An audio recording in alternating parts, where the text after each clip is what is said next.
स्वराज्य युवा प्रतिष्ठान ताराराणी ब्रिगेड यांच्या वतीनं संविधान दिनाचं औचित्य साधून कोल्हापूर जिल्ह्यातील ऐतिहासिक माणगाव गावात राजर्षी शाहू महाराज आणि डॉक्टर बाबासाहेब आंबेडकर यांची 2.5 लाख चौरस फुटांची विश्वविक्रमी रांगोळी साकारण्यात येणार आहे.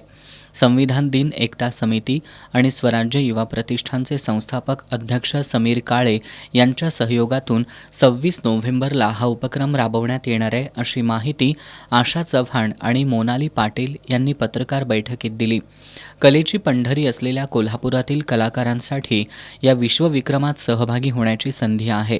या रांगोळीची नोंद world book of records, India book of records, Asia book of records आणि इंटरनॅशनल बुक ऑफ रेकॉर्डमध्ये करण्याचा संस्थेचा मानस असल्याचंही यावेळी सांगण्यात आलं.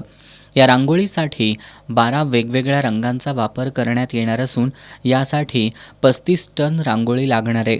राजर्षी शाहू महाराज आणि डॉक्टर बाबासाहेब आंबेडकर यांच्या रांगोळीच्या माध्यमातून आपल्या कोल्हापूरचा नावलौकिक व्हावा, कलेला चालना मिळावी यासाठी सामाजिक संघटना, बचत गट आणि तरुण मंडळांनी यामध्ये सहभागी होऊन रांगोळीसाठी सहकार्य करावं असं आवाहन यावेळी करण्यात आलंय.